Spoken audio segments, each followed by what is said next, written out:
Good morning, everyone, and welcome back to session 2, day 1 of the negotiated rulemaking. I hope that you all had some time to relax and find some spare time in between sessions. I am Commissioner Cindy Jeffries, and for today's session, Commissioner Brady Roberts will be facilitating for you, and I will be your tech support person on this end. I've placed my email in the chat box. If you have any difficulties, please feel free to get a hold of me. With that, Brady? Yes, ma'am. Good morning and happy Valentine's Day, everyone. Just a few very, very brief housekeeping items, and then we'll go into roll call and then jump right into discussion of issue paper number 1, ability to benefit.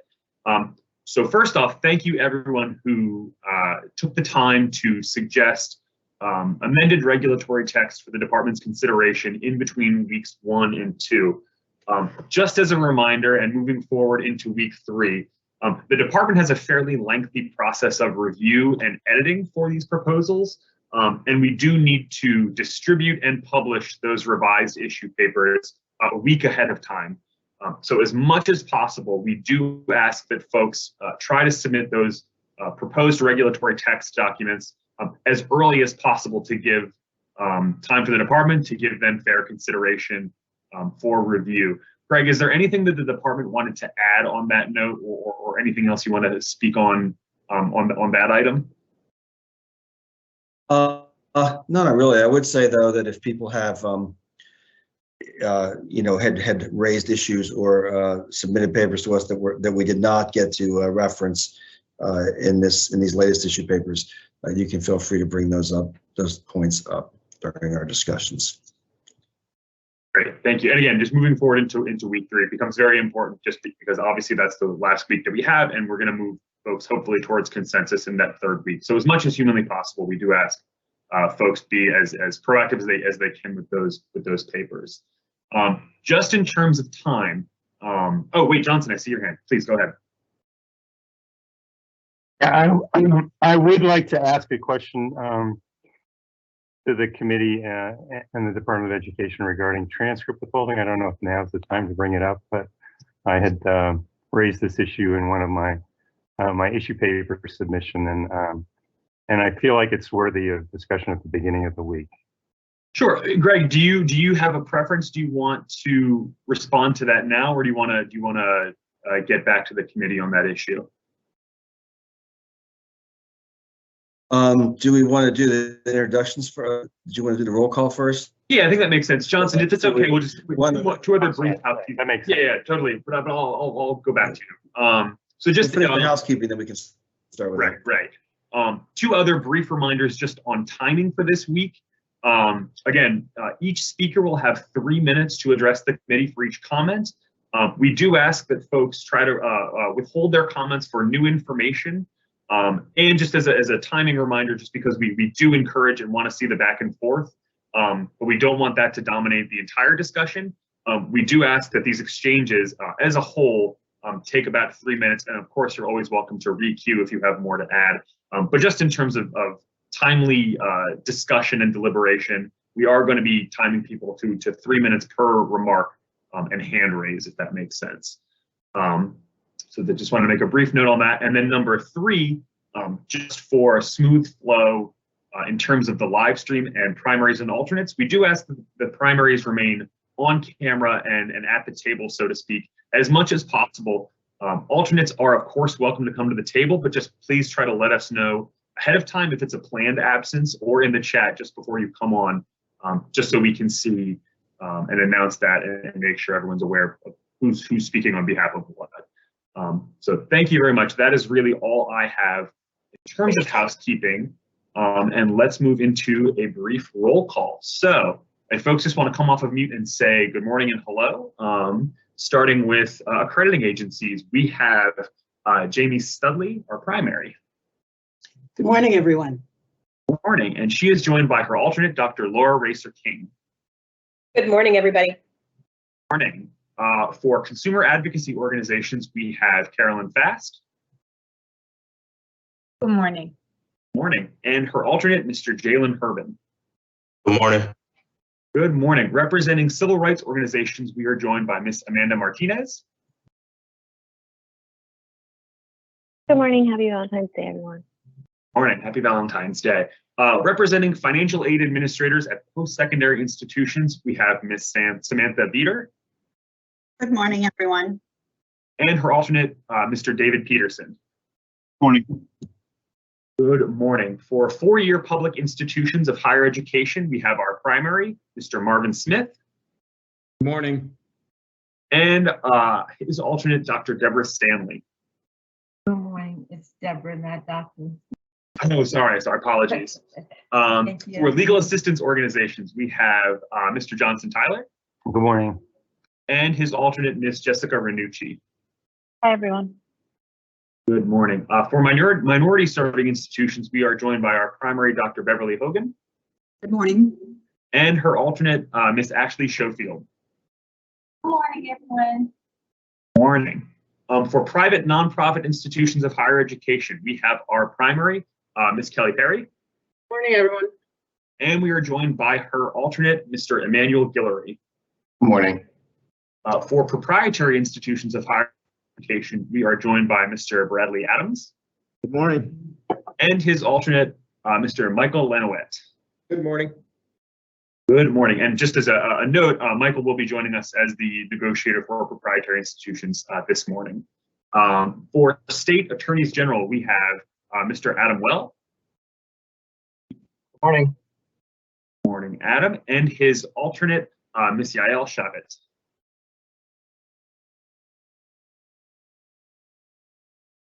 Not seeing Yael, but we will. Let I'm you right know. here. Oh, Can you hear morning. me? Good Yeah, we morning. can hear you. Sorry. Morning. For state higher education executive officers, state authorizing agencies, and state regulators of institutions of higher education, we have Ms. Debbie Cochran Good morning. and Mr. David Sokolow. Good morning. For students and student loan borrowers, we have Ernest Iswego Morning. and Mr. Carney King. Good morning. Good morning. For two-year public institutions of higher education, we have Dr. Ann Press. Good morning. Happy Valentine's Day. Happy Valentine's Day. And Mr. William Durden. Good morning. And our final constituency group for U.S. military service members, veterans, or groups representing them, we have Mr. Travis Hoare. Not seeing Travis, but we are joined by his alternate, Mr. Barmak Nassarian. Good morning. Travis will be out today and tomorrow. Oh, great. Gotcha. Thank you. Joining us from the Department of Education, we have several members of the Office of General Counsel. We have Mr. Steve Finley. Hi, I think good morning. Steve- morning, Steve. We are also joined by Miss Donna Mangold. And we are joined by Mr. Ron Sand as well. Good morning. Good morning. And last but certainly not least, we are joined by our federal negotiator, Mr. Gregory Martin. Good morning, everyone. Good morning. I don't believe I forgot anyone, but feel free to come off of mute if I did neglect to announce you, and I apologize if I did. Yeah, Brady, just the Oh, sorry. advisor. So good morning. Good to see everybody again. Right, David, and then, Dr. Adam Looney, I apologize. Morning, apologies. So with that, if alternates wouldn't mind going off camera, and then Johnson, if it's okay, I'll turn it right back over to you just to readdress the issue, and then Greg, I'll ask if the department would like to respond at this point. Thanks, Brady. I hope you can hear me okay. My radiator's singing loudly in New Jersey. It's cold here. So I put in the chat the memo I wrote in support of putting transcript withholding into this issue. It's an issue that I really feel passionately about because I deal with consumers every week on this issue. I would estimate that 1 out of 6 people who call me have this problem. And as a legal solution, their only solution is bankruptcy, which is a big deal. Besides the passion of seeing how this really cripples people, because they can't go anywhere else. They can't go to another state to go to school. They can't go from a private school to a public school. They can't go from SUNY to CUNY. They can't go anywhere. They can't go to a proprietary school with the transcript being withheld. But the data actually just shows this is not an effective tool, and it affects people of color, which is really of no surprise. And we data mined a lot of information that was publicly available from SUNY. We did FOIA requests to get information. And I think one of the real key things is this does not, 99.25% of SUNY students pay their tuition debts. They pay their debts to go to school. They want to go to school. They want to get educated. They want to stay with their friends. They want to re-enroll. It's this small percentage who cannot. And the cannot has, when you look at the size of the average debts, they're very low, $6,000 for a four-year school and in the hundreds for a community college. And then when you look at the Federal Reserve data, which shows that people of color have no assets essentially compared to white families, you can understand when we looked at the zip codes where these people were being sued for the debts, that 9 out of 10 people were people of color. So the secretary has convened us all here to try to make the outcomes more equitable in the United States regarding student loans. And this just seems like an important issue that needs to be addressed. The final thing is, only 7% of the SUNY related lawsuits end up in getting paid off. So these transcripts are held forever. 93% of the people never go back to school because of this when this happened. So it came up in some of these, in one of the negotiating rule papers. And the other thing is, a consumer on their own raised this issue at the public hearing in June and basically spoke eloquently about how his dream of becoming an architect has been completely stymied by this. And over a relatively small debt for him too. It was, I think, $6,000 or $7,000 related to his thing. So that's my thought about this. I was wondering if other people had other thoughts and whether the department had some thoughts about this. Thank you. Yeah, thanks, Johnson. I do see, Adam, I do see your hand, so please go ahead. Sure, I just wanted to lend support to Johnson's proposal. We did put as state AGs in the certification issue paper and certification regulations a proposal around transcript withholding.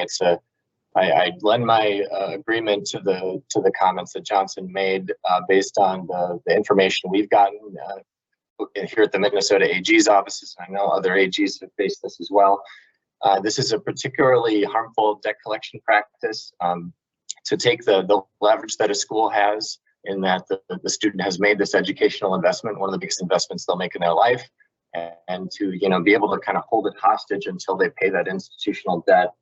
It's a particularly harmful practice, and we had one case here in Minnesota. Often these institutional loans can have high interest rates.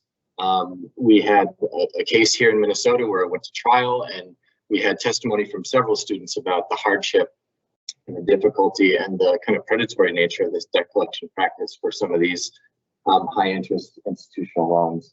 And then just from the department standpoint, I think this is important because this is a investment that the Department of Education has made in the student. So to have an institution be able to basically withhold the transcript, withhold the proof that the student has received the education seems to undermine the goals of the Higher Education Act. And also the practice will lead to defaults. We saw in the testimony here in Minnesota and some of the complaints students have to face between repaying their federal loans or their other personal expenses because they can't afford the payments, and they have to make the payment on the institutional loan, which can lead to default. So it seems like from the Department of Education standpoint and the higher education goals, that this is a practice that should be prohibited. I think it makes sense in the PPA and in the certification procedures, but I think it could be in another regulation as well. Thanks. Yeah, thank you, Adam. Carolyn, I see your hand next. Just wanted to add my support for the idea of including a prohibition on transcript withholding either in this administrative capabilities section or in the certification language. I agree that this is extremely important, will affect an enormous amount of people, and is really, there's a growing recognition of this as an issue. There are a number of states in which there now have been laws prohibiting this, or that such laws are under consideration. I think that it would be really helpful for this to be included. Thank you. And Ernest, please go ahead. Join in the line of negotiators to add my support to this really important consideration. Quickly, I would add some context to a little bit of what Johnson mentioned around some studies done around transcript withholding. Young Invincibles, the organization I'm a part of, did research with the Student Borrower Protection Center and the Community Service Society of New York and found significant disparities in who had issues and holds related to transcript withholding as part of the SUNY system. Our research found that zip codes with most densely populated, with most densely Latino populations had on average 8 times more transcript withholding cases than zip codes with the least densely populated Latino populations. We found that the zip codes with most densely Black populations had on average 10 times more transcript withholding cases than codes with the least densely Black populations. So to add that context and hope that the committee would think about and consider this as a significant racial equity issue.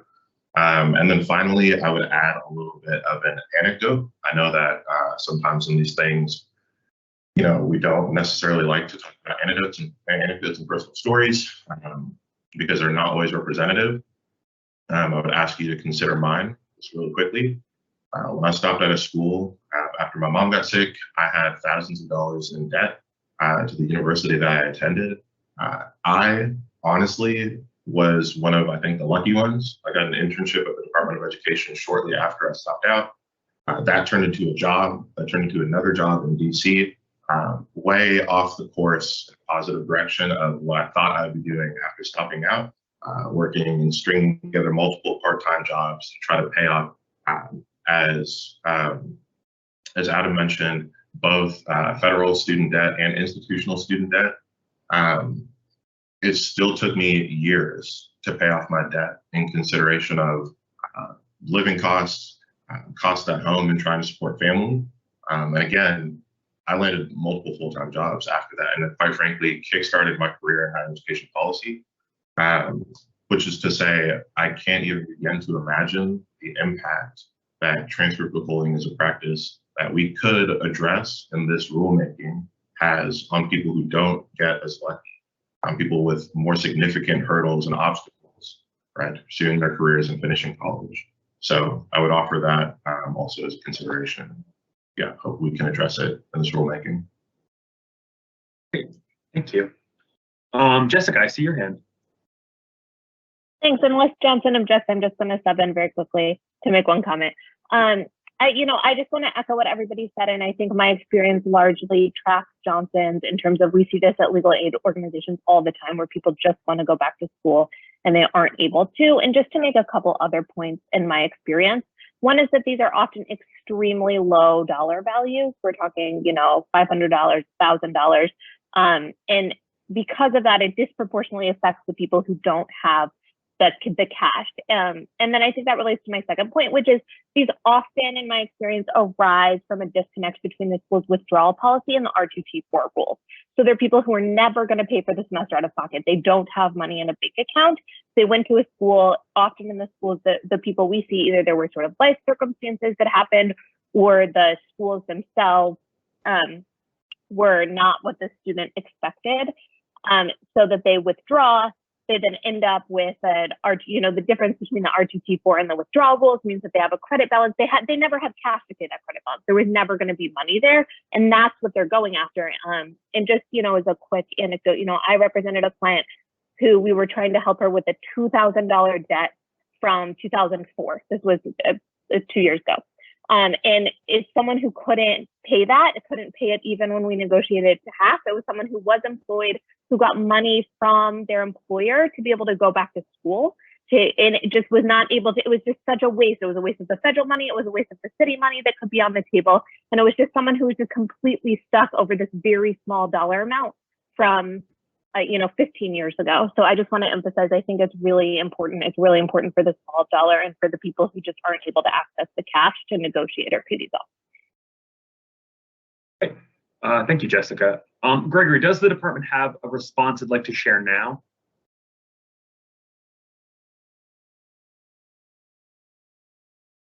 Sure. Well, obviously, this is an area of great concern for people at the table here, and I think around the country.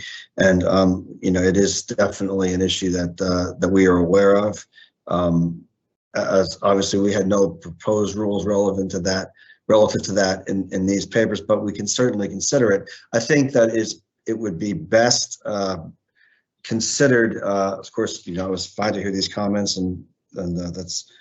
But I think we have a discussion of certification procedure scheduled for Wednesday, and since if there were to be a regulation addressing this, it would likely be in 668-14 program participation agreement. It's best discussed within the context of certification procedures. So I will commit to having a discussion of that when we get to that topic, but I would like to keep to the schedule that we have in front of us. Okay, thank you. So with that guidance for the committee, Greg, do you want to walk through the changes for issue paper number 1, ability to benefit?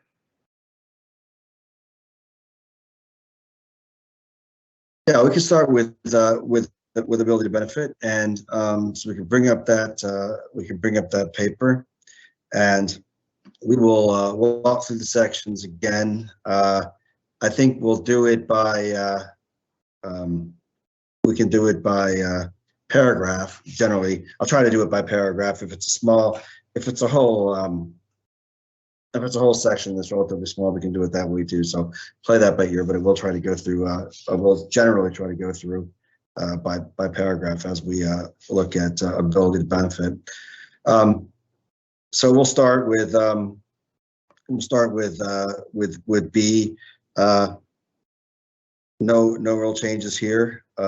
Just to review, this is the definition of an eligible career pathways program, and this is in the definition section 668.2, and you can see here that a program combines rigorous and high quality education training, other services that aligns with the skill needs of industries in the economy of the state or regional economy involved, prepares an individual to be successful in any range of secondary or post-secondary education options, including apprenticeships, includes counseling to support an individual in achieving individuals' education and career goals, includes as appropriate education offered concurrently with and in the same context as workforce preparation, organizes education, training, and other services to meet the particular needs of an individual in a manner that accelerates the educational and career achievement of the individual to the extent practicable,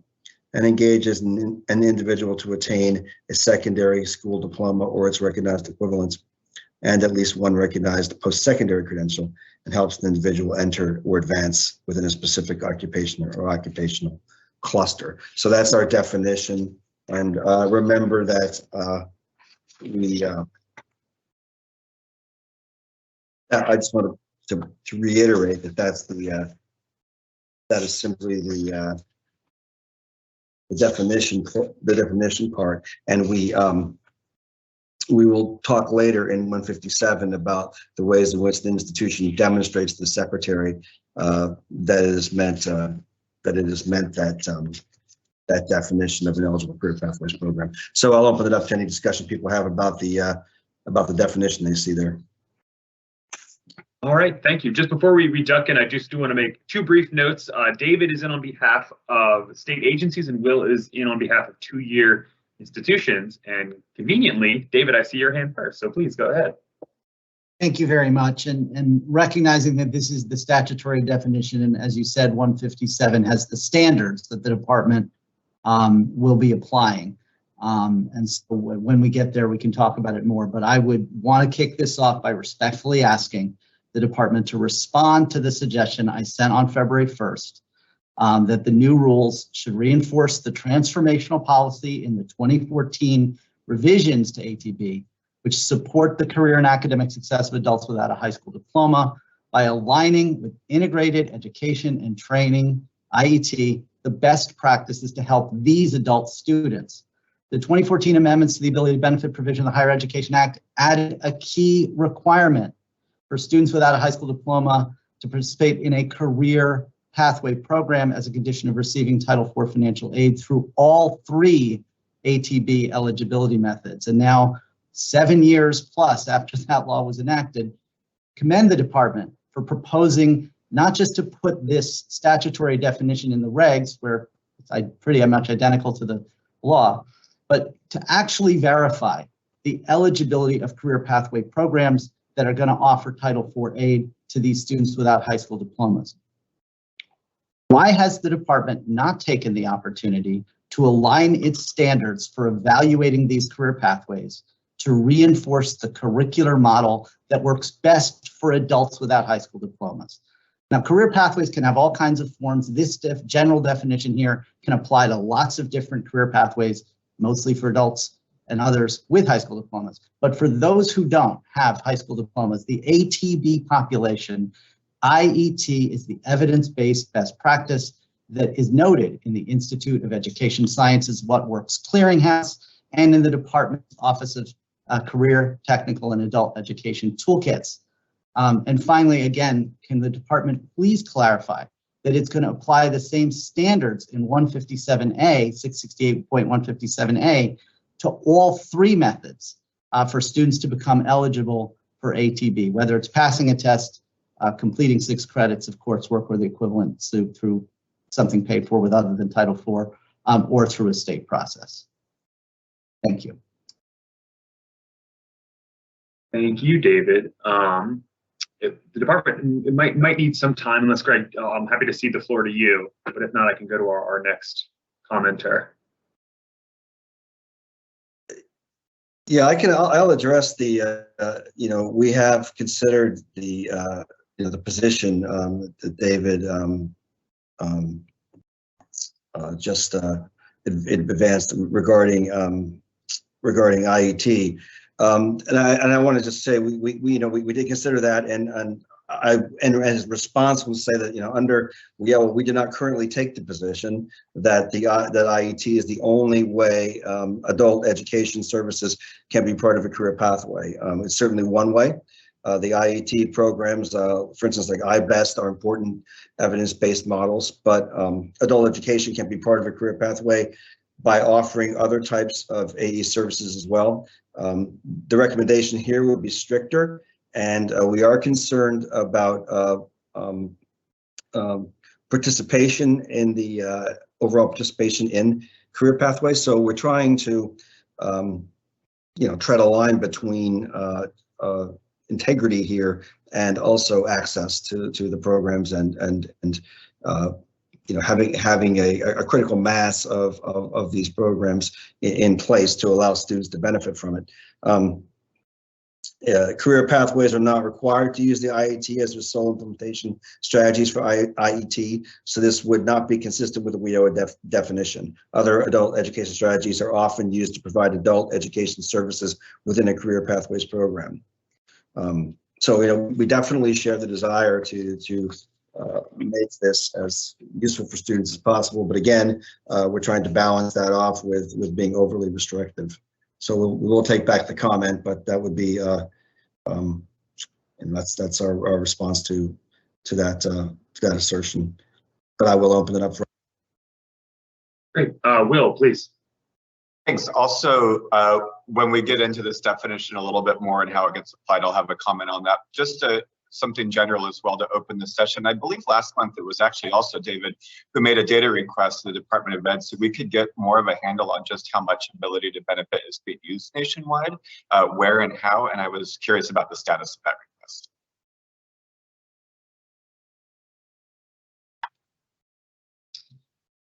Okay, and again, just as a reminder, I mean, we all, I know this has been mentioned before, but any of those questions or reminders about data requests, just pop them in the chat if there's not a response immediately available from the department for the committee.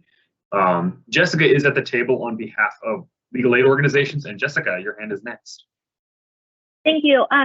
Brady, I asked Cindy to screen share a picture. I don't know if that's possible on the tech end, but if it is, that'd be great if you could share it with the negotiators and the public. But I'll start while you see if you're working that. I just want to emphasize to kick off this conversation how important this is. Again, from a legal aid perspective, and I don't want to beat a dead horse here, but I think sometimes we see what happens when things go wrong in a way that other people at the table just don't see. And so just two brief points on that. One is, my office was involved in a lawsuit a few years ago regarding ATB fraud that resulted in over 4,000 people calling us for help whose school closed at the latest in 1994. So these deaths, they hang out for 30 years. Like anyone who is going into an ATB program that is not good for them, it's not a problem now, it's a problem now. And, we're talking now into I would say the 2050s that these deaths are going to be hanging around. And so it's really, really important to get this right. And then my second point, which is on the picture, if you can get it, if not, that's okay. Jessica, so Vanessa, if you wouldn't mind bringing down your screen share of the document very briefly. And Jessica, you should have screen share ability, so if you have the image queued. Brady, feel free to, I have it. you Brady, do? Okay, great. I have it for the sake of time. Okay. Thank you, Cindy. Just to say that this is not just a problem from the 80s. I just wanted to share with you, this is a picture of an ad campaign that went out in the last couple of weeks. My colleague took this last week on the New York City subway. This is the full subway cars with ads from the same school. And this is one that particularly sticks out. This same school was put on probation from its regional creditor in December. And that letter stated that it was at risk of losing its accreditation and that it had to submit a teach-out plan. So I think this is exactly what we're trying to avoid and I think the way to do that is, as David and others have said, to really strengthen the definition of ECPP so that we're making sure that people who are in these programs are in fact benefiting from them and they're not going to be saddled with debts that they can't repay through 2030, 2040, 2050 and beyond. Great. Thank you, Jessica. And David, we'll go back to you. Thanks, and Greg, thank you so much for the response. So I want to clarify in rejoinder that I'm not suggesting that IET is the only way career pathway can work for adult education. I am suggesting that this Title IV regulation should have the most stringent possible.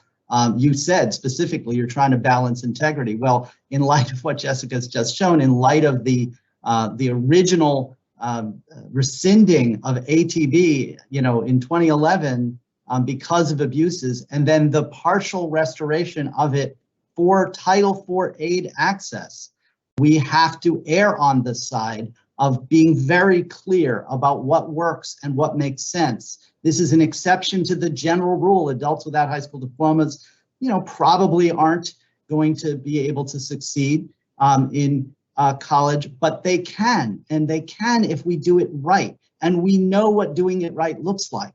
And then rather than investing this Title IV money in things that don't work or that are less likely to work, why not, please, use this opportunity to make clear what all the science and all of the research on these dual enrollment partnerships between higher ed and adult ed have shown over the last 2 decades is what we know works. And so, you can, yes, there are other places in the general adult ed landscape in which there's other modes for adult ed for individuals without high school diplomas, but this is the part about individuals without high school diplomas getting this investment of financial aid and getting possibly student loans. And before we allow that to happen, let's cabinet closely with the IET definition, please. That's my fervent request. Thank you, David. And I just wanted to welcome back Johnson to the table on behalf of Legal Aid. And Johnson, please. Yeah, just a different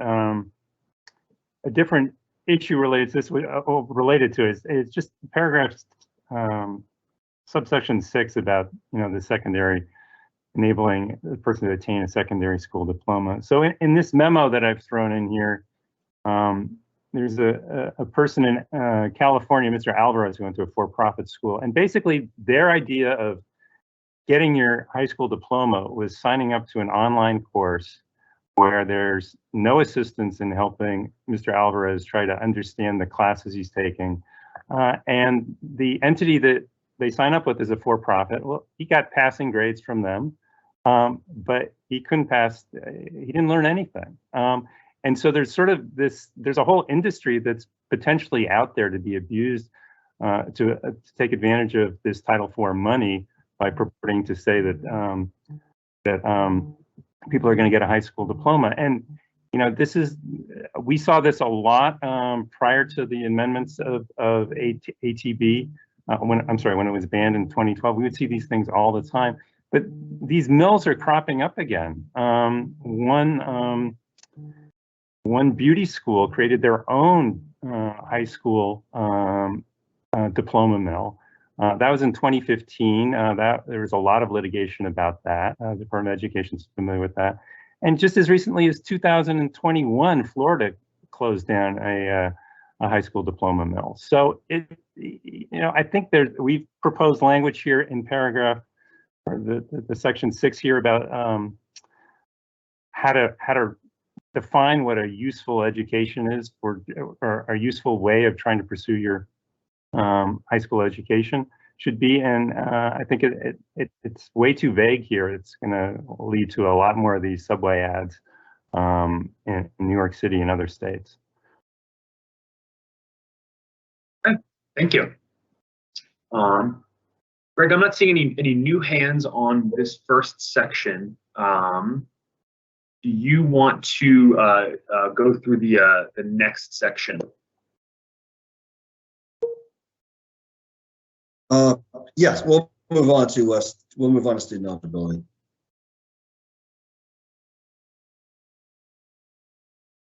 Okay, we're going to go to 668.32. This is the discussion of student eligibility, and this is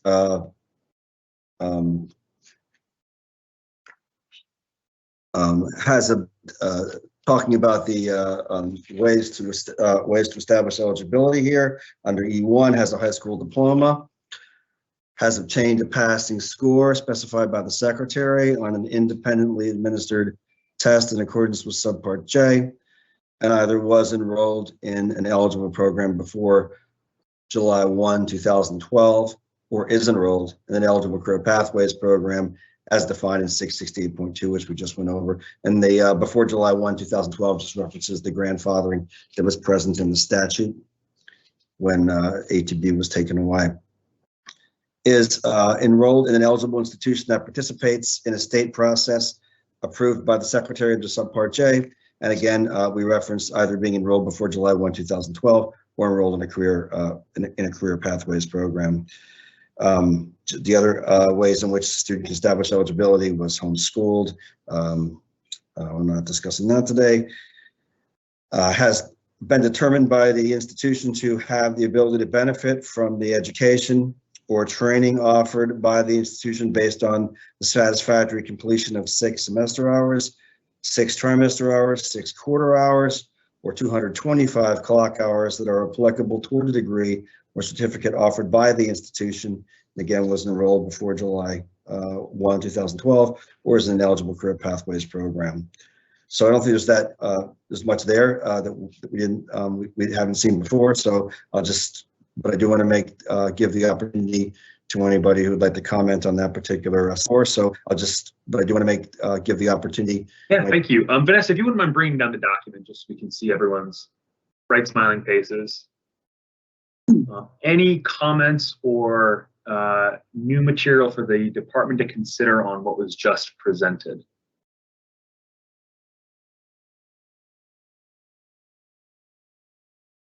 All right, Vanessa, sorry, I'm going to put you right back to work. Would you mind resharing the document? And then, Greg, would you mind walking us through the next section?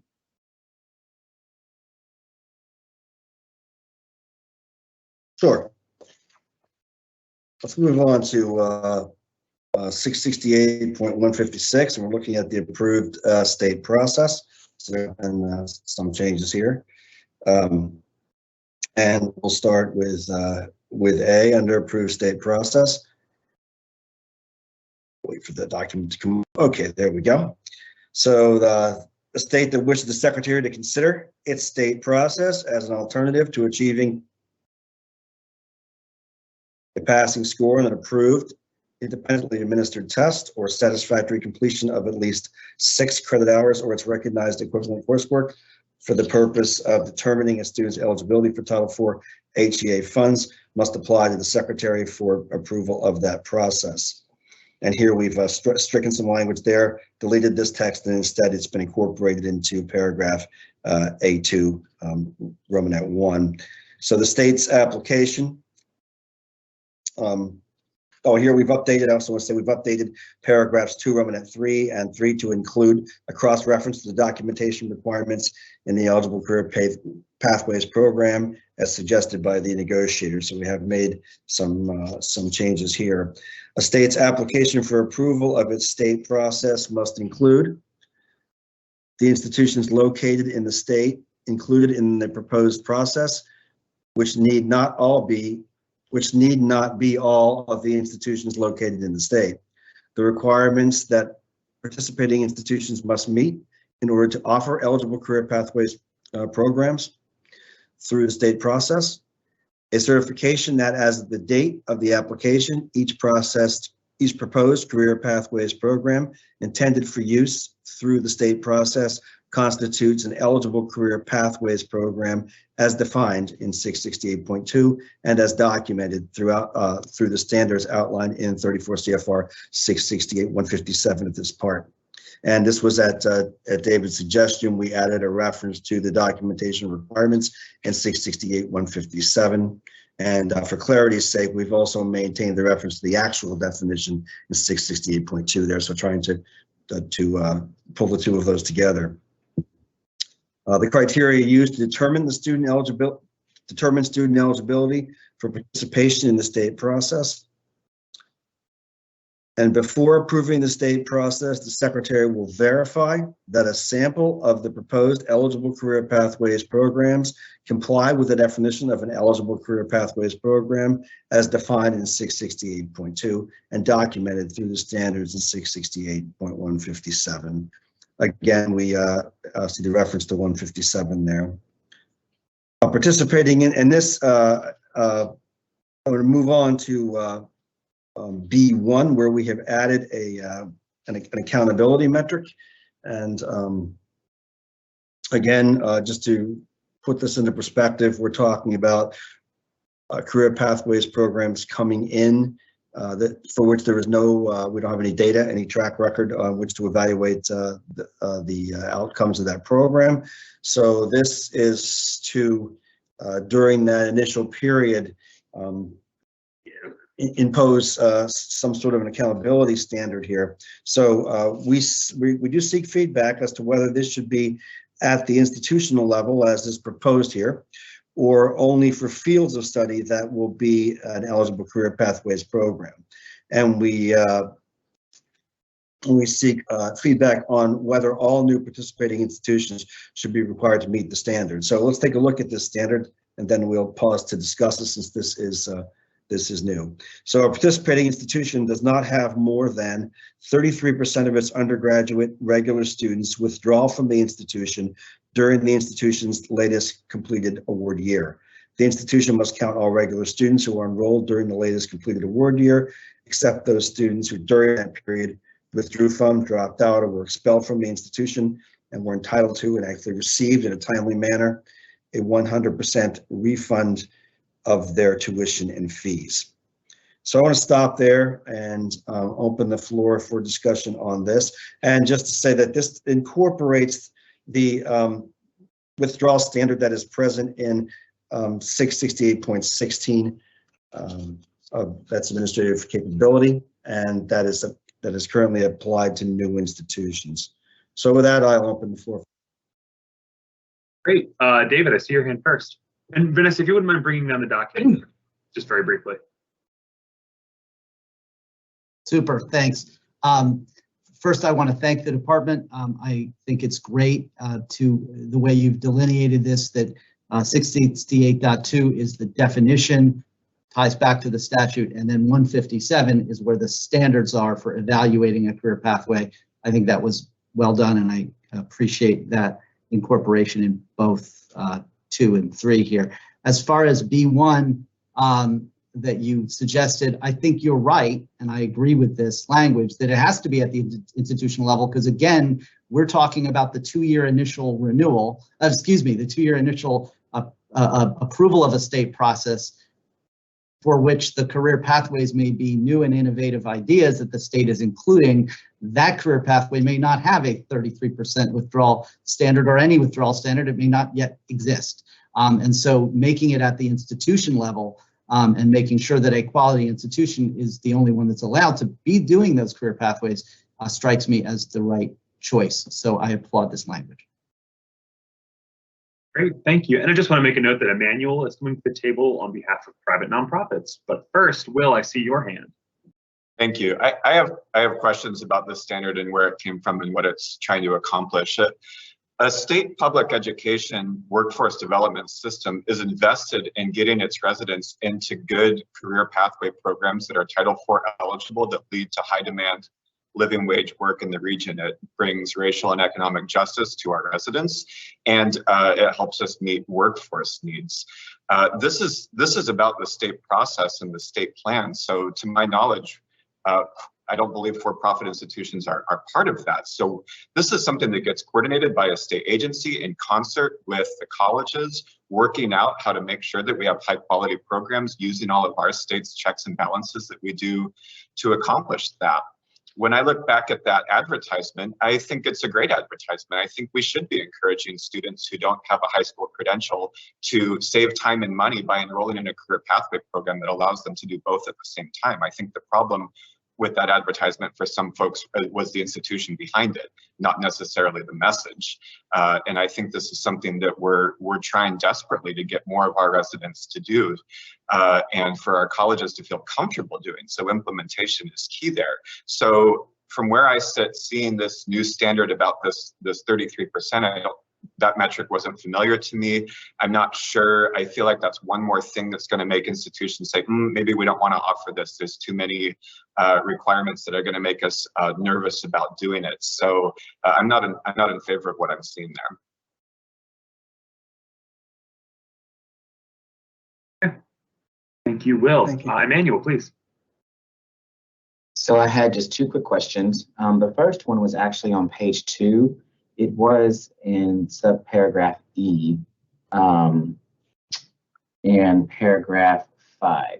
So 225 clock hours is still stated here. And on May 25th, 2021, the department did release an update with the clock to credit conversion, and it went into effect July 1st of last year. And basically that changes to 37.5 clock hours equaling 1 semester tri-semester hour, or 25 clock hours equal 1 quarter. It's now 30. 30 clock hours will equal 1 semester hour. So with that being said, I think the 225 here should be 180, but I just wanted to ask and see if the department intentionally kept that in there. I just wouldn't want to make this more, I guess, not burdensome, not the best word, but just want to make sure that it all aligns properly. So that's my first question. My second, I just have 3. My second is later on in section 68.156, the approved state process. The term 6 credit hours is used, which is totally fine, but I didn't know if the department wanted to keep that language consistent and use the 6 semester, 6 trimester hours, 6 quarter hour language, or just keep it with 6 credit hours. And then the very last thing that I have is in paragraph 3, where it says, before approving the state process, the secretary will verify that a sample of the proposed eligible career pathways, pathway programs comply. I was curious why it's just a sample and why you just wouldn't want to know that all of them apply. Thank you.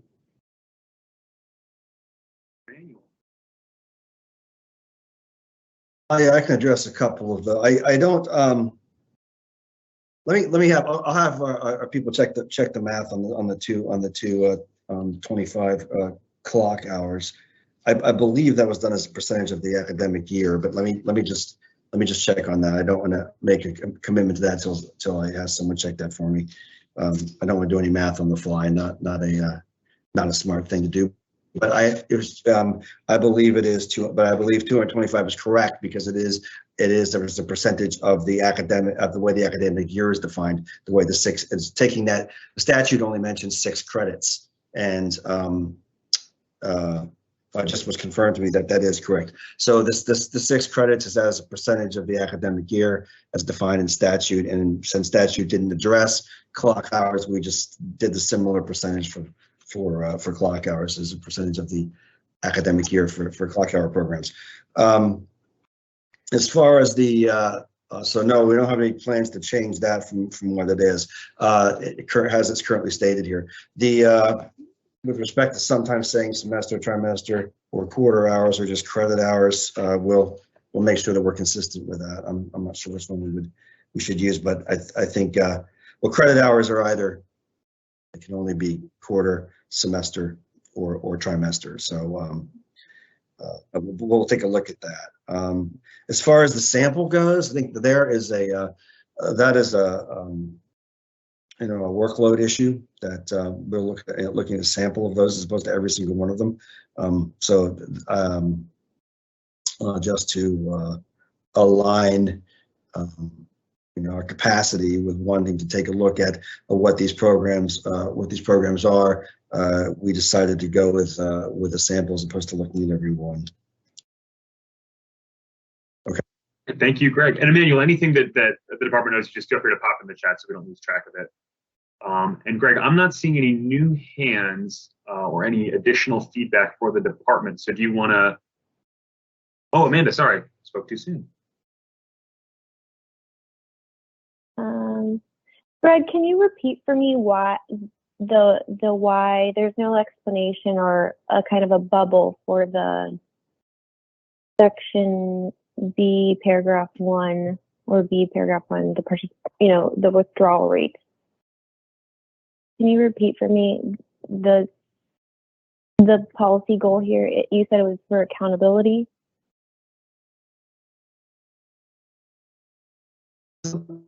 Yeah, the policy goal here. Again, we have this 2-year period before the general standards are applied, and there is the departments that need to have something in place to account for those 2 years, as opposed to just saying, well, you come in for the 2-year, you can have the program for the 2-year period, and there's no accountability established for that period of time. We don't have any outcomes during that 2-year period where we can assess the program. So this is sort of and we understand that this is not measuring the outcome of the program, which we cannot do at that point. So it's introducing a standard to apply so that there is no standards, and it is. I disagree with an assertion that it doesn't have any applicability, because we're looking at this withdrawal rate, and I think that it does. The extent to which students have withdrawn from the institution generally does tell a story of sorts about institution, and does indicate sort of an upfront measure of what types of success the school is, or the programs that the institution are seeing. Okay, thank you. And then I have a follow-up, or if Bradley or Brady, I don't know if I should ask. Is it okay if I jump to Will, and then I'll just come right back to you? Yeah, that's good. Okay. Will, please go ahead. Just a quick clarification, because I think it'll help. Gregory, can you say again, I think you did say where that 33% came, and I just kind of missed it because I wasn't aware of it before we started this morning. Can you say again where that number comes from? Yes, sure. It comes from the administrative capability provisions in 668.16, and I think it's in I. Let me just, yes, I. It's applicable. It's been there for a while. It's been applicable to newly participating institutions. Thank you. That's the part that I needed. That's really helpful. Appreciate it. My pleasure. Thank you. And then Amanda, please pick it right back up. Well, my follow-up question was the reasoning behind the 33%. But there's a new question because you technically already answered my first question. Did the department, in deciding this 33% floor, did it find utility that this would, yes, while it's cross-referenced in other regulations, is there utility in using this specific number, and was there a new, analysis made about whether this would actually be helpful? Well, the utility of it is for this purpose is I think how do I phrase this at this point sort of a philosophical determination that we know that this would be a useful standard. It's never been applied this way before, so I don't know that I can address utility in terms of looking at what's occurred in the past with it, because we haven't done that. We find it that there's utility in it as it's applied currently in the administrative capability standards for new institutions.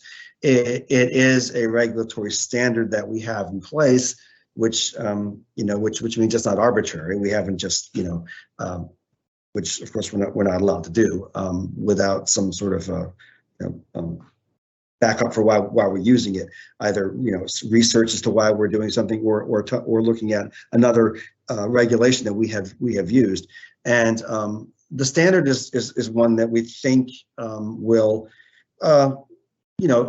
say something about the programs and about the institution in terms of what types of, it's certainly not a complete measure of an institution's success, but it is a measure when you're looking at the withdrawal rates of students. So we do feel that it will be a useful measure here. And again, there's no perfect way to look at these first 2 years that we're going to permit participation before we have data, and because there's nothing to gauge outcomes by. So we're stuck with having to introduce some accountability standard. This is an accountability standard; it just comes from administrative capability and is yet to be applied here. So I think that I would be disingenuous to say that we've applied it in this way before, because we haven't. Obviously, it's a new thing, but we do believe it will be useful, and we'll put some parameters around this for those first.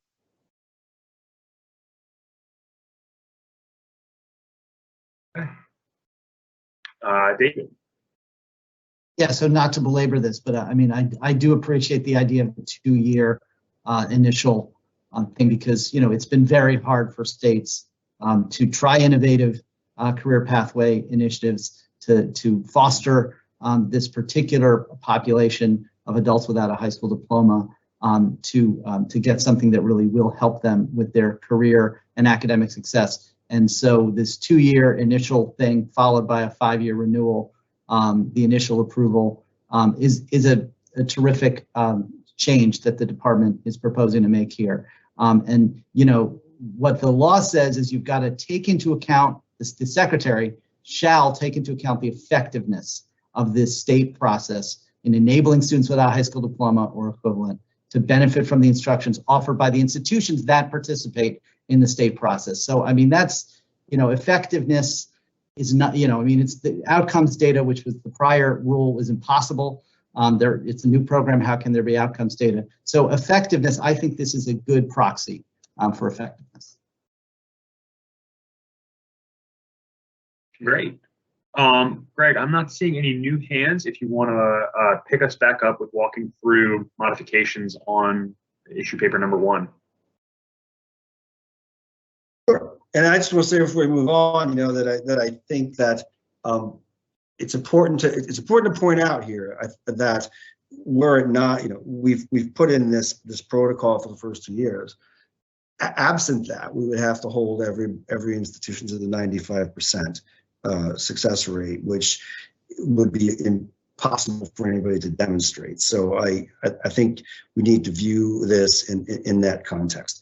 Okay, let's move on then to we're looking at B, and we just looked at B1, and now I'd like to move to B2, and I'm sorry, I want to move on to B3 rather. The state agrees that the total number of students that enroll in the initial period will total no more than 1% of enrollment at each institution participating in the state. Just to briefly pause, Greg. Vanessa, would you mind just bringing up the document just so we can keep track of where we are? Oh, sorry about that. We should have. Okay, that's okay. I'll pause for that.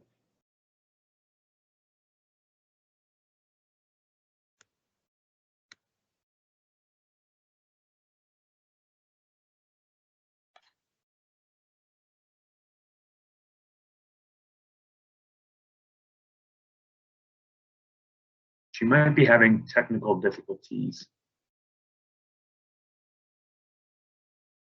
Oh, wait, there we go. Thank you, Renee. Okay. Thanks. That looks good.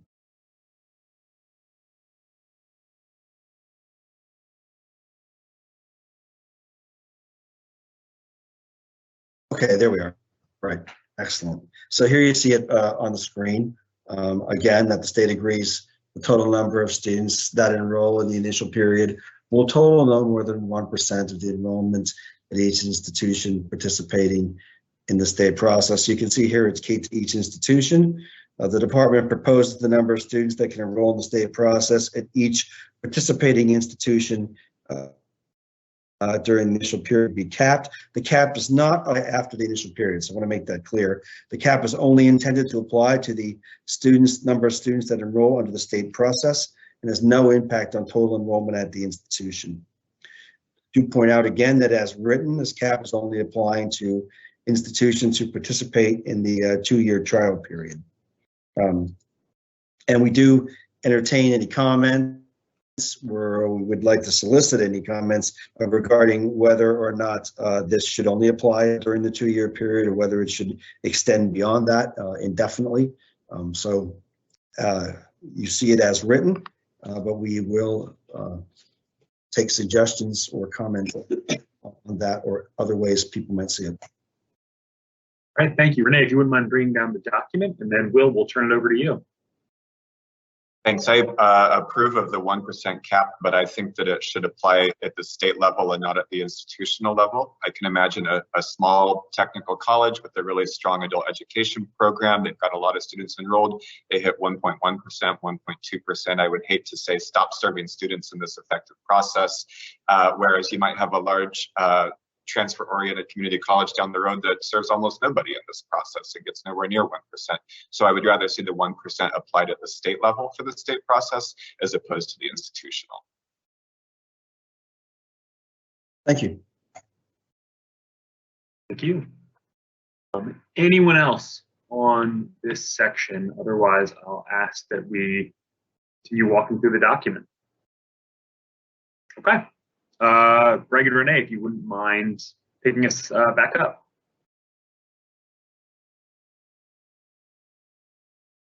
Thank you. Wait for the document to come back up.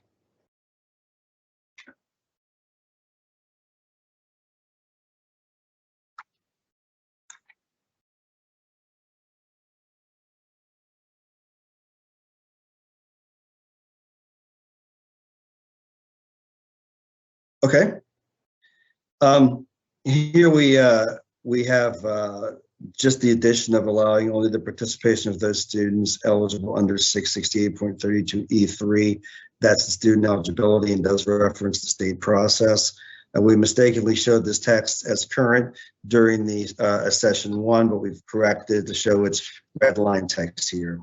So, and it also we have some renumbering as a result, but this was just shown as being current previously, but it was an addition we should have shown at that time. And here under 4, we have terminate the institution from the state process if the institution refuses or fails to comply with the state process requirements, including exceeding the total number of students referenced in paragraph B3 of this section. And this is just to reference the limitation that was imposed in B3 that we just discussed. We move down to F, G. You see those are stricken. This language now appears in paragraph I, so we will be looking at that. And then the language below that, we've revised this language that now appears in J1. So all the stricken language here, moving down, appears in paragraph J2. Let's move down to E. And here, okay, after the initial 2-year period described in paragraph B of this section, the state must reapply for continued participation and in its application, demonstrate that the students it admits under the process have a success rate as determined under paragraph F of this section that is within 95% of the success rate of students with high school diplomas. Demonstrate that the state's process continues to satisfy the requirements in paragraphs A, C, and D of this section. Report information to the department on the enrollment and success of participating students by program, race, gender, age, economic circumstances, educational attainment to the extent that that is possible. And the state must also calculate the success rates as referenced in paragraph E1 of the section by determining the number of students with high school diplomas who during the applicable award year described in G1 of this section enrolled in participating institutions and successfully completed their educational or training program, enrolled in education or training programs at the end of the award year or successfully transferred and remained enrolled in another institution at the end of that award year. So just some comments on this. We have, we correct the cross-reference that mistakenly said paragraph G, and now it's appropriately identified as F. We've retained the requirement that a state demonstrate a success rate for its ATB students that is within 95% of the success rate of students with high school diplomas. And we do seek feedback as to whether or not this is an appropriate threshold. It's in current regulation. It's been there for a while, but we do ask the negotiators to consider whether or not this is the right threshold for success. And we note here that we welcome, I'm sorry, we said David proposed adding eligible career pathways before program, reasoning that the success rate metrics should be disregarded by ECPP. This will allow calculations on whether some eligible career pathways programs included in the state do achieve success of the success rate standard in E1, even if other pathway programs do not meet the standard. And I will, so we'll just continue with this, with these standards here under 2. And then we'll have a discussion over that when we get to the end of the paragraph. Determining the number of students with high school diplomas who enrolled in education or training programs in participating institutions during the award year. Determining the number of students calculated in paragraph F2 of this section who remained enrolled after subtracting the number of students who subsequently withdrew or expelled from the institution and received 100% of their tuition, refund of their tuition under the institution's refund policy. Then dividing the number of students determined in paragraph F1 of this section by the number of students in F3 of this section. And making the calculations described in paragraph F1 through F4 for students without a high school diploma or its recognized equivalent who enrolled in participating institutions. So that's the calculation of the 95% rate.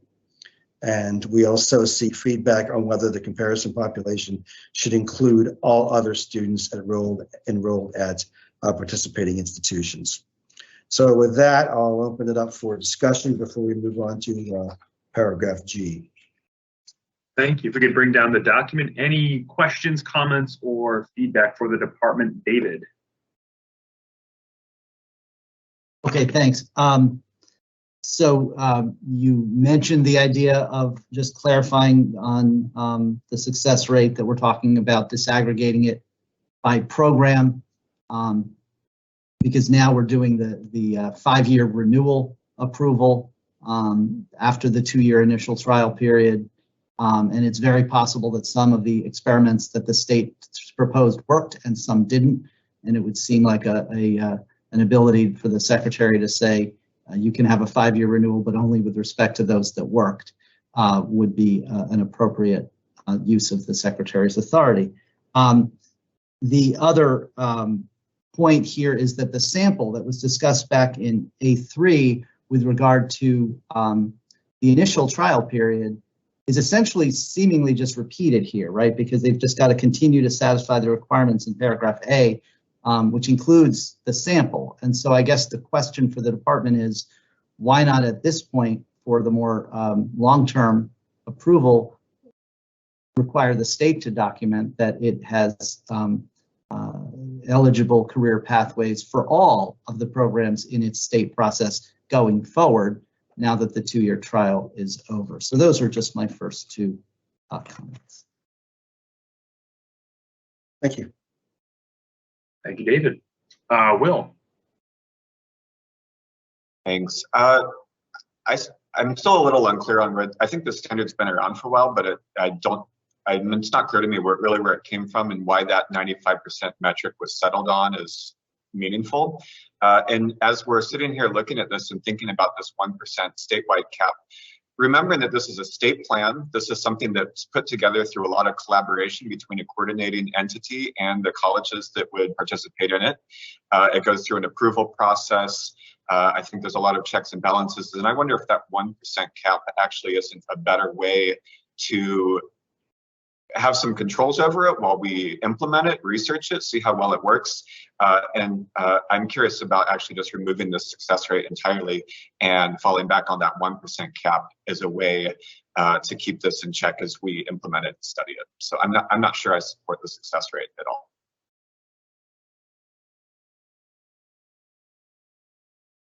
Thank you.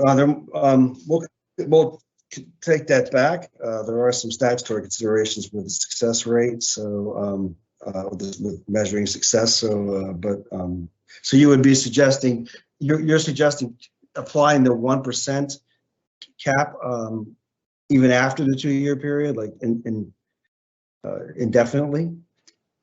I'd have to think about that, but I think that I want to fine tune that a little bit more. But yeah, I do think that that's a possibility.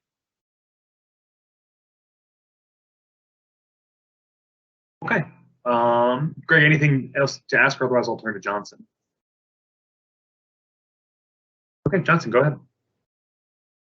You know, I appreciate that states have the mission of educating people within their states and their, you know, that is a public service mission that they have. But I would be worried that students might be beyond trajectories where there's not enough self-analysis going on. And I think this provision here is useful for that, with all due respect to Will's comment.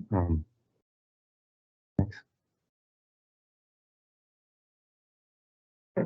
Any other questions or comments for the department? Otherwise, Greg, I'll turn it back over to you. Great. All right. If we could reshare the document, Greg, I think we're on section G, correct? Yeah. Right, that's correct. Section G. So I'll wait for her to pull that back up. And there it is, very quickly pulled up. Okay. 1 second, please.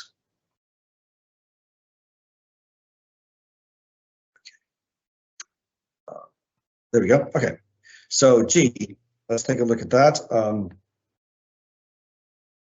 For purposes of the paragraph F in this section, the applicable award year is the latest complete award year for which information is available.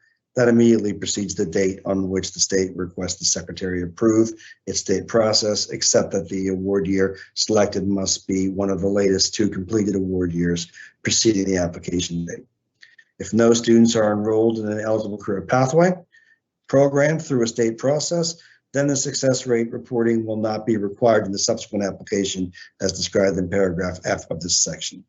The state must submit reports on its state process in accordance with deadlines and procedures established and published by the Secretary in the Federal Register, with such information as the Secretary requires. And the Secretary approves the state process as described in paragraph E of this section for a period not to exceed 5 years. The Secretary withdraws approval of the state process if the Secretary determines that the state process violated any terms of this section, or that the information the state submitted as a basis for approval was inaccurate. And the Secretary provides the state with the opportunity to contest the finding that the state process violated any terms of this section, or that the information that the state submitted as a basis for approval of the state process was inaccurate. So a couple of notes here. We ask again a couple of questions here. Should institutions who cannot report success rates remain subject to the cap until they can report? Should new institutions remain subjected, should all new institutions remain subjected to the withdrawal rate beyond the 2-year period? Should states remain in the trial period with extensions until the success rate can be reported? When should the department withdraw approval of a state program? For example, if a state process does not remove repeat ineffective institutions after 3 years, the state process loses approval and cannot reapply for 5 years. That's just a suggestion. We welcome feedback on how many years to allow a failing institution to come back into compliance. So with that, I'll open it up for comment on paragraph G. Anything new for the department to consider on section G?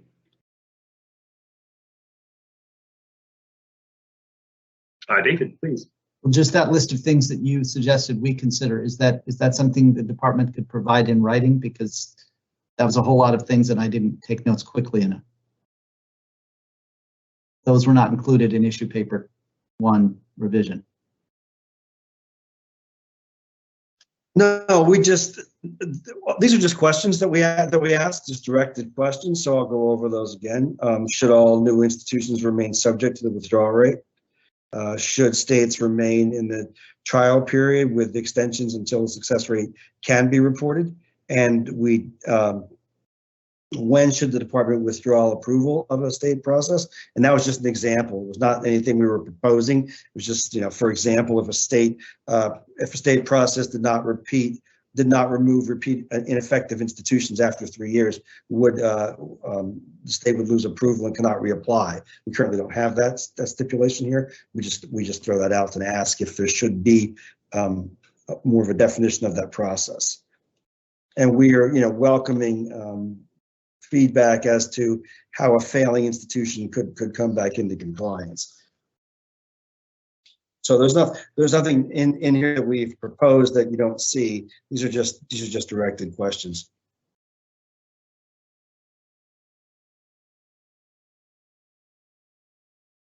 David, did you have a follow-up? Yeah, I mean, I just either take that under advisement and not respond right in the moment, or maybe have a caucus or something, but don't have an immediate response to those interesting questions. Thank you, Greg. Sounds good. Anyone else on section G? Yeah, and you may not. That's fine. If you want to consider how to respond to that, that's fine. We obviously this is something people might want to think about and come up with. Right, and this is maybe relevant, but once we're done issue paper number 1, we're going to take another consensus check section by section, sort of in keeping with the pattern of week 1. No, this is not an official consensus check because obviously there's still some unanswered questions, but that would be the time to raise possible potential responses or other issues you might have with the reg text as it currently stands, knowing that we have another week to discuss ability to benefit. But anything else on what's been outlined so far? All right, Greg, do you want to walk us through the remainder of the document? I know we have section 668, what is it, 157?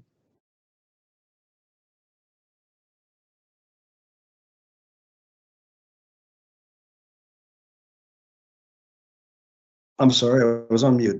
Before we go on there, I just also want to say that when we, I don't know if in F where we're talking about the 95%, I wanted to clarify that we do seek feedback on whether the comparison population should include all other students enrolled at participating institutions, as opposed to what we currently have, those with high school diplomas enrolled in educational training programs and participating institutions. So we just throw it open for that. I'm going to reiterate that. So we're moving on to 668, 157. The Eligible Career Pathway Program. And here are the standards. So we'll look at these. An institution demonstrates to the secretary that a student is enrolled in an Eligible Career Pathways program as required in 668 156A3 of this part by documenting that the student has enrolled in or is receiving both an eligible post-secondary program as defined in 668.8 and coursework, training, or other supportive services that enable an individual to attain secondary school, a secondary school diploma or its equivalent. The program aligns with the skill needs of industries in the state or regional labor market in which the institution is located based on research the institution has conducted, including government reports identifying occupations with the greatest hiring demand in the state or regional labor market, and surveys, interviews, meetings, or other information obtained by the institution regarding hiring needs of employers in the state or regional labor market. And we have revised this requirement so that institutions must evaluate both the government reports and other surveys or research obtained by the institution regarding the state or regional labor market. We seek feedback from negotiators on how this language should be strengthened to ensure career pathways align with the labor market. Ideas to consider include requirement of direct engagement with industry, curriculum development, with industry partners or employment partners for recruitment. And here we also ask whether it would be appropriate where we say that they must look at government reports. This is in 2, Romanet 1, government reports identifying occupations with the greatest hiring demand. Would it be more appropriate to say in demand as opposed to the greatest hiring need? So we point that out as well, and that's a question for the committee to consider. And we did make a correction here in 4, technical correction to say identifies instead of identifying.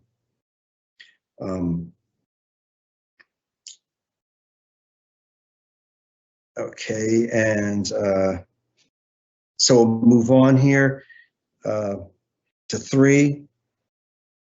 The skill needs described in A2 of the section align with specific coursework and post-secondary credential provided by the post-secondary program or other required training.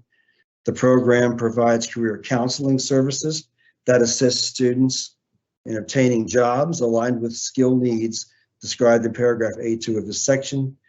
And as we said before, we changed identifying to identifies individuals providing the career counseling services.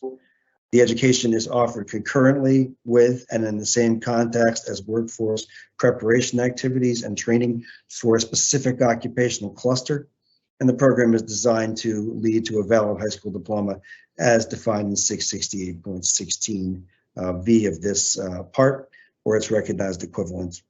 And the eligible career pathways programs that do not enroll students through a state process as defined in 668.156. Rather, for those programs, the department will verify the eligibility of career pathways programs for Title IV HEA purposes, and the secretary provides an institution with the opportunity to appeal any adverse decision. We do ask here for comments on whether the notion that it's better to synchronize HEA career pathways with WIOA career pathways. However, under WIOA, we do not currently take the position that, again, IET is the only way to do that. We mentioned that before. We do want to say, though, we agree it is an important way. And that is it for the comments on G. So I'm sorry, 157 rather. So we'll take that section in its entirety and open it. All right, David, please.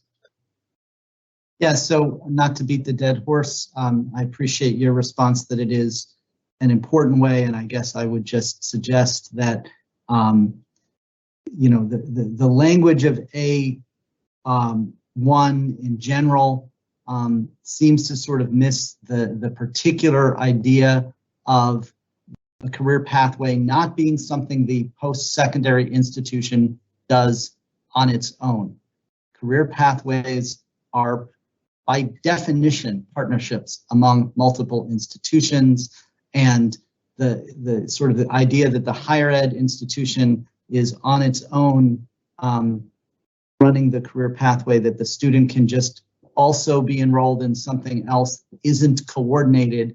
I know that's possible now under ATB, but it shouldn't be. And the career pathways language makes it now possible for you to restrict that. That was the intention of Congress in doing so. And again, these are the standards by which you're going to evaluate not just any old career pathway, but whether a career pathway is eligible for the specific purpose-built idea of allowing individuals without a high school diploma to receive Title IV aid. And so you've got a chance here to add that they're not just documenting that the student has enrolled or is receiving both, you know, could be completely not even talking to one another. No, you could document that there was a true partnership here in A1, a true partnership between WIOA Title II adult education and services and the post-secondary institution to do it together.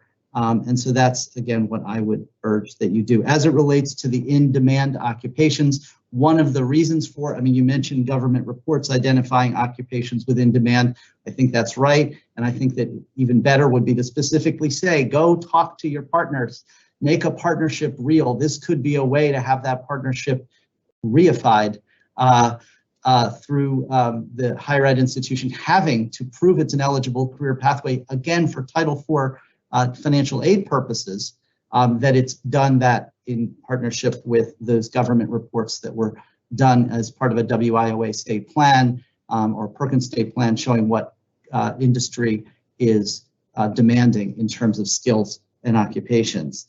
And then finally, David, you have 30 seconds. Well, 30 seconds. So on B, if you could just please clarify, is it the department's intent to apply these standards in subsection A to all of the other two methods of ATB eligibility, passing a test or completing the 6 credits or clock hour equivalent?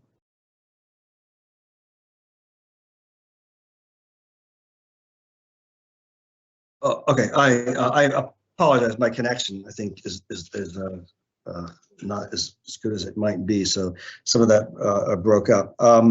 Yeah, and I thank you for your comments, David. We will. I want to ask anybody else on the committee to comment on what you heard there or any of the other directed comments we have. We are interested in whether or not we should be looking at institutions documenting fields with the greatest demand or those that are in demand. And we welcome any comments related to the IAT requirements, whether or not we should be stricter about that.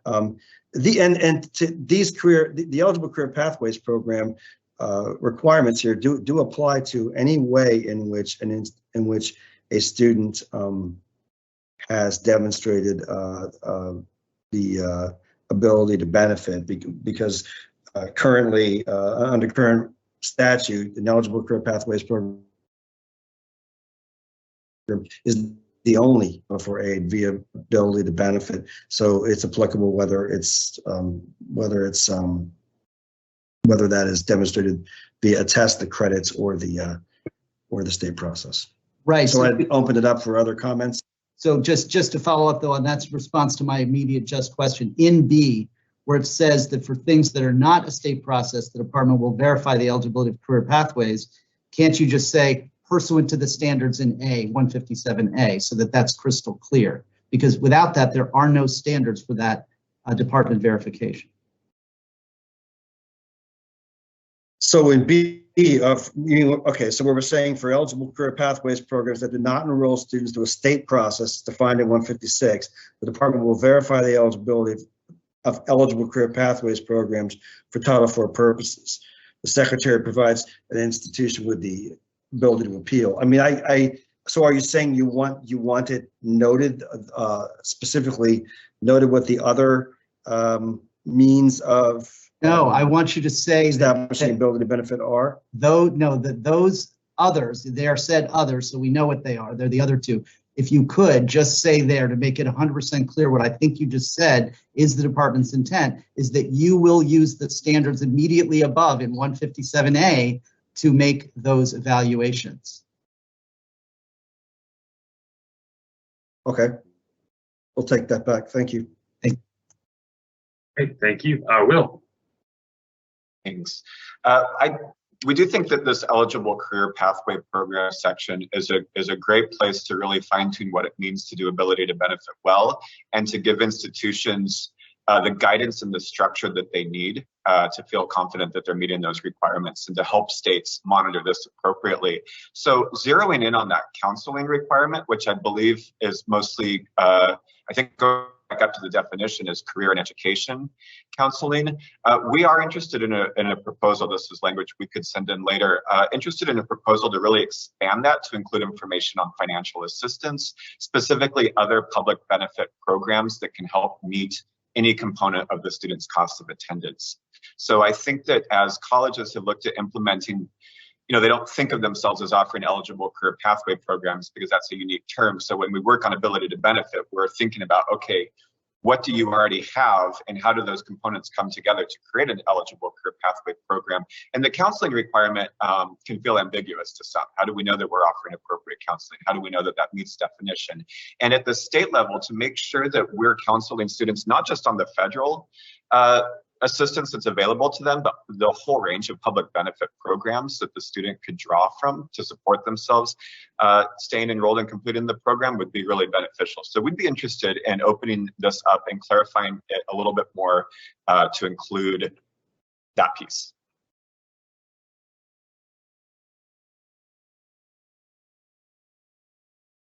Thank you for that. And we certainly would welcome any suggestions you have related to that. Related to those counseling requirements, if you would provide those to us.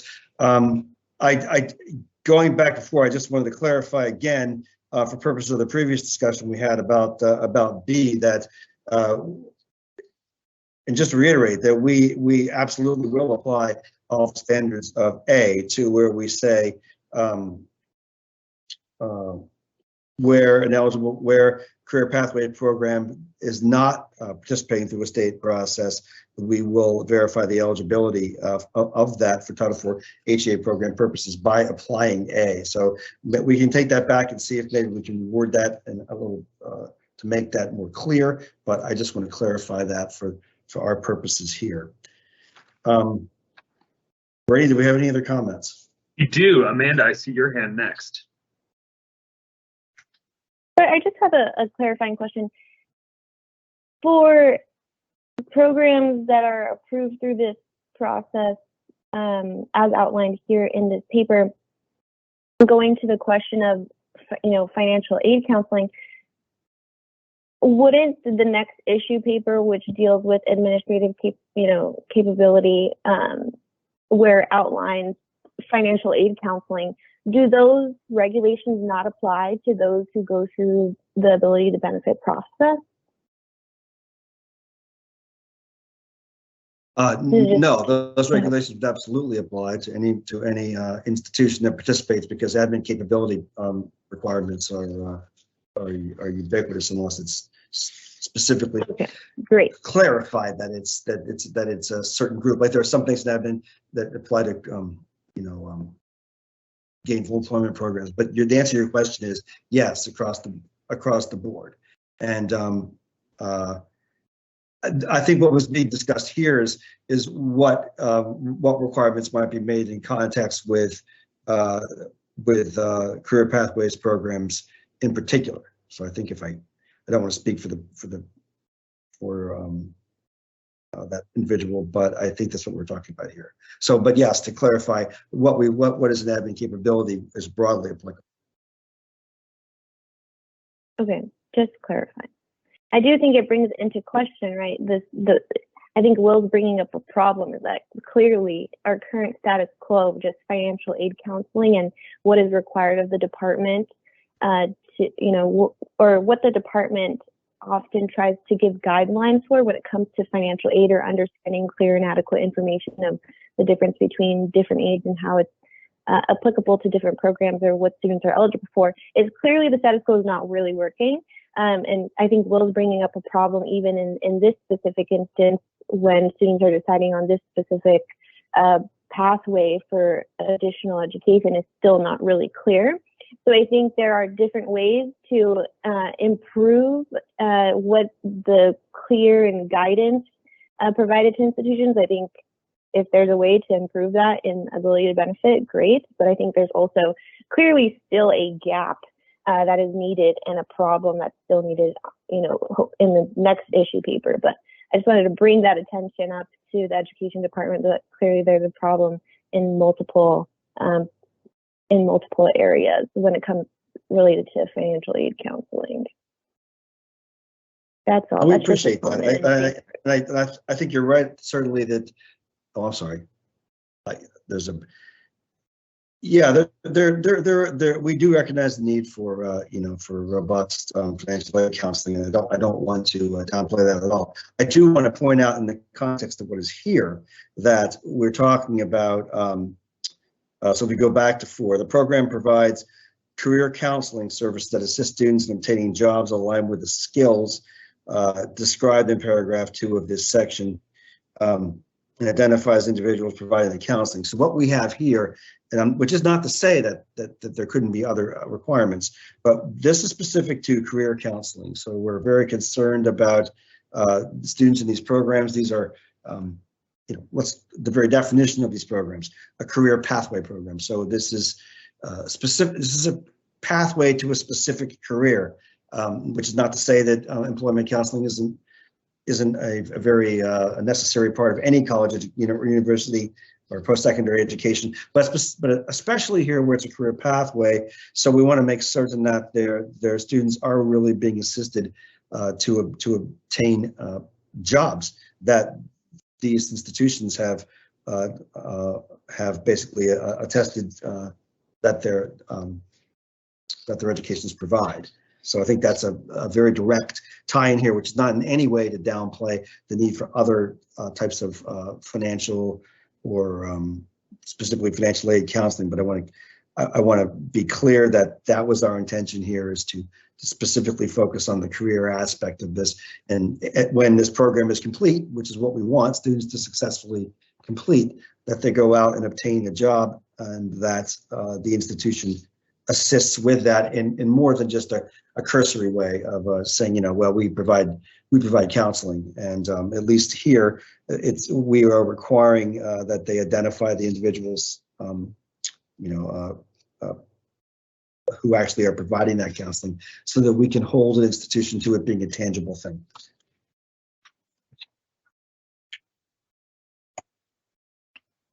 Great, thank you. And Johnson, I see your hand. Yeah, I'm actually going to put my hand down. I can't articulate my question yet. Thank you, appreciate it.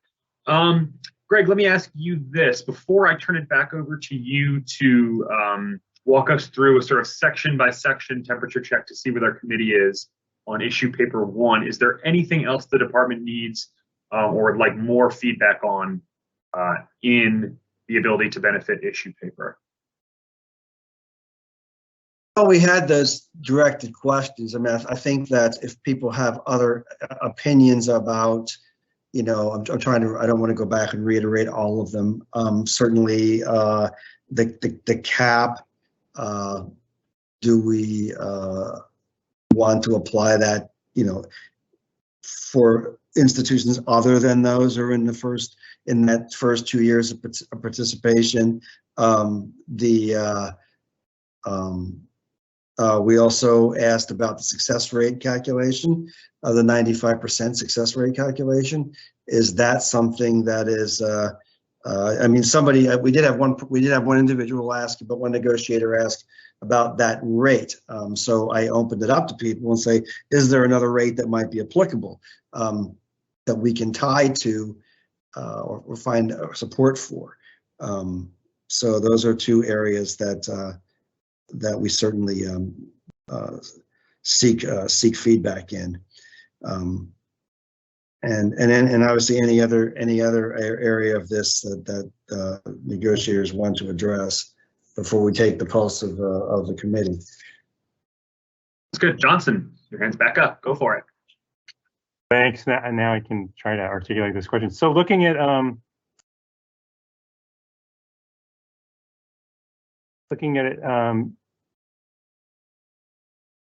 Greg, A6. I'm just looking at the citation at the end. It says the program is designed to lead to a valid high school diploma as defined in 668.16V, as in Victor. I'm not sure what that is. I think it doesn't exist now, and even in the proposal, we didn't get as far as V in the new thing. So I'm just trying to understand what you're, because a lot of that is designed to detect bogus high school diplomas when you're trying to get into school, it seems to me. And this is all related to the trajectory you're trying to put the student on so that they will actually get a meaningful diploma. So, you understand my question? I think so. Yes, you didn't characterize what that is incorrectly, but I would say this: when we reference a valid high school diploma as defined in 668.16, and we're going to be going into, I don't want to address that now because we'll be looking at that a little later, but we have attempted to clarify what a legitimate diploma is. And I think that by putting this reference in here in 6, that we're tying that back to here, and we are making it, I think, clear that the department is aware of instances where some unscrupulous institutions have made arrangements with what we would refer to as diploma mills, not real high schools, to provide a bogus high school diploma, and that has certainly happened. We have documented instances of that, and I think this acknowledges that we are aware of that, and that this needs to be a legitimate high school diploma as defined in 668.16. So I feel that it's not obviously it's not a silver bullet of any sort, but it does tie back to what we believe to be a legitimate diploma. And so a school that didn't do that would have problems with administrative capability, and they would have issues with their with eligible career pathways. We're very concerned. What we're trying to do here, I think you've seen throughout these this proposal, is to make this something other than what I think I've heard it described as currently some school. It's possible to say, no, yeah, we have a career pathways program. Sure we do. You know, it's we've talked to a couple of employers. You know, we've in a cursory way. We're trying to make sure that it's real, and a real part of a career pathways program is that tie in between the post-secondary education aspect of it and a student and making it. Well, we don't require that the student have obtained the high school diploma for the program to be eligible. That pathway has to be there for the student to get that. It has to be real, and that credential has to be a real credential. So I think that's what we're getting at here. Thank you. Great. So just as we move into the temperature check, just two very brief notes. First is a very sincere thank you to the folks who've been utilizing the chat for +1 in comments they agree with, adding new proposals, asking questions of the department for them to get back to you on. And then second, just, I mean, it bears repeating, this is not an official final check on anything. This is just to see where the committee is on the document as it currently stands. And as always, anyone expressing serious reservations with the document will be invited to share their reservations for the benefit of the committee and the department. So with that, Greg, do you want to, we can reshare the document and then run through section by section, and we'll use your discretion as to when you want to pause the run through to take a quick check. Well, we've pretty much run through each one. I will go back and I can just, you know, we can do it by section and just ask people. I'm not going to read through them again. I think we've done that. I can go back through. I'll give people one last opportunity to comment, and then we can take the temperature check on each section as a whole. How does that sound? That's good to me. Okay, so well, to start, the first one we did was the definitions. We walked through those. So as I said, we had a pretty exhaustive conversation about that. So I would two things. Just briefly open it back up if anybody has any final thing they want to say. If not, we can take a temperature check on 668.2 general definitions. Definition of an eligible. All right, not seeing anything new. If we could bring down the document, and then I know it's been a few weeks, but if we could have those thumbs right in the center of the screen. And again, thumbs up, love it. Sideways, you can live with it. Thumbs down, serious reservation.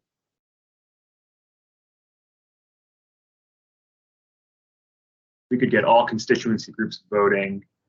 I'm sorry, could you repeat what we're thumbing up? I think we're looking at 668.2, but only the eligible career pathway program, so 1 through 7. So on page 1, up until the section break.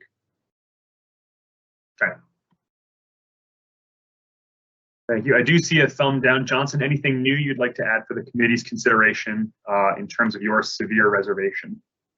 No, I'll just say we've added in our comments what we think should be in subsection 6 on high school diploma, so that we can make sure it's meaningful. All right, much appreciated. Thank you. Greg, ready to go to the next section?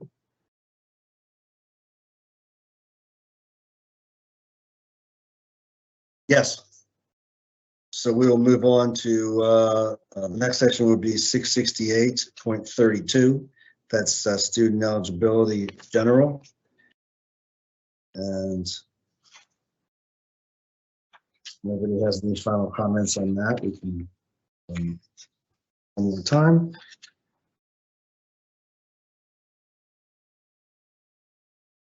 So Greg, you'd like the committee to look at the entirety of 668.32 down to the section break for 156?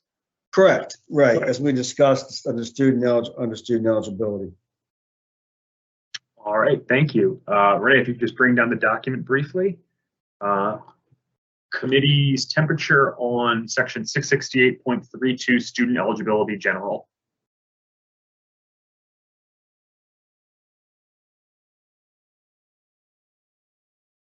Much appreciated. I'm not seeing any thumbs down. Thank you very much.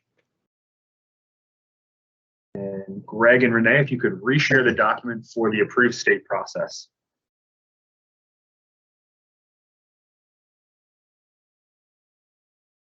Thank you. The next one we're looking at is the approved state process.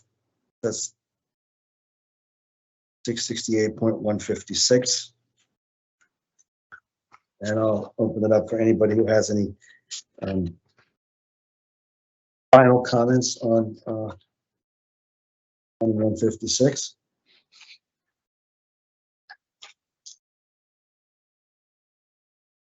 If we could bring that document again, David, please. Oh, we did have this discussion about whether the success rate applies to programs or to, to specifically to each disaggregated by each eligible program, and whether the approval of the 5-year renewal could be partial based on which programs actually succeeded and which did not.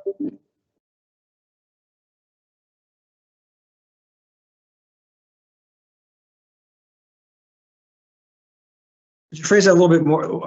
A little bit. I didn't quite get all that. I think that some of it broke up in transmissions instead of having a few problems here. So you said you were suggesting that the renewal be partial. Yeah, you took notice of the question with the data, right, about the 95%, and that essentially the state process is being at that point considered for approval of renewal on a 5-year basis. And if you disaggregated those reports on the basis of each eligible career pathway program, which is not what it says now, it just says that the students it admits under the process have a success rate, rather than splitting that out so that you could say to a state that has 10 career pathway programs in its state process, and you're looking at renewal and 5 of them are terrific with great results and 5 are not, to give partial approval. So that's a recommendation that I just would renew. Okay, thank you. Okay, great. With that, if we could bring down the document and just see the committee's thumbs on section 668.156, approved state process.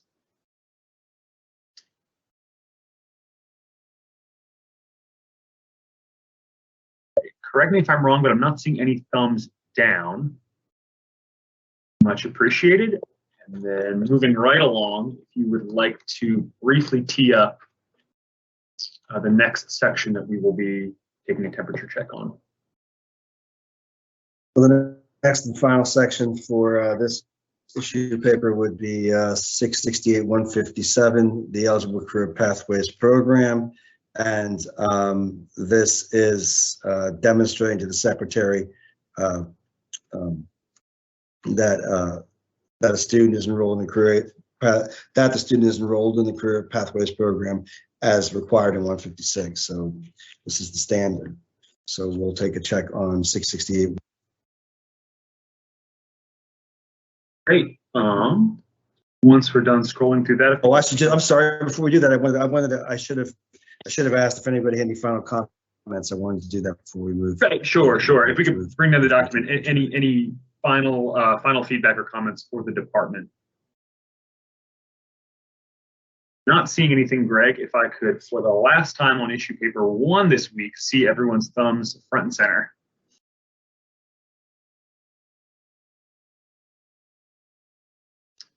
All right, seeing a few thumbs down. So if folks want to just come off of mute and raise their hands for anything new for the department to consider with regards to their opposition in the current state of section 668.157. Kelly, please.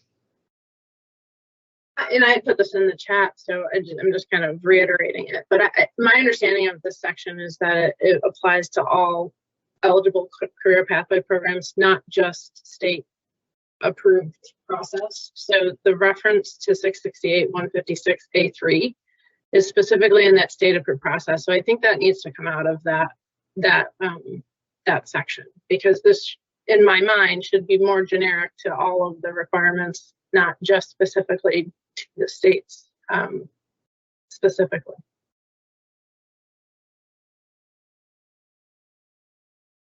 Okay.